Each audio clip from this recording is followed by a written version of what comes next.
The days of mom getting the kids majority of time with dad getting every other weekend is over.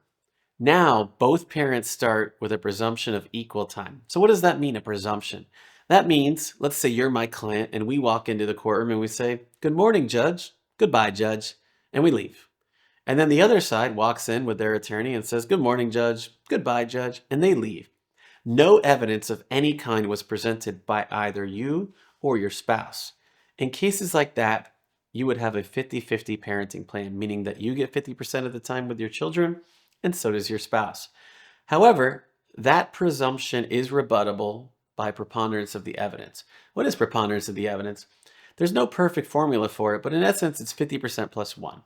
So just enough to get over that top, get over that hump to show the judge that this is not in the best interest of the children. But let's say it is 50-50. What will that actually look like? There are three very common schedules for 50-50 parenting plans. Schedule number one is week on, week off.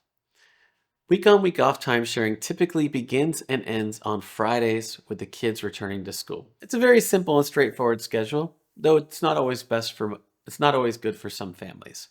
The second most common is called a 2-2-3, also known as a 2-2-5 schedule.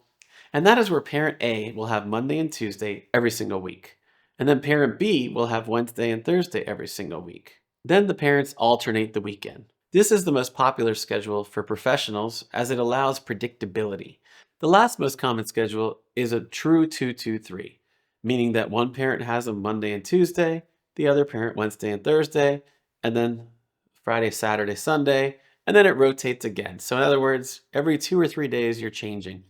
This is not a really good schedule or very popular with older children, but with very, very small children, such as infants or toddlers, this can be a good temporary schedule just to make sure that the children, small babies, don't forget who you are.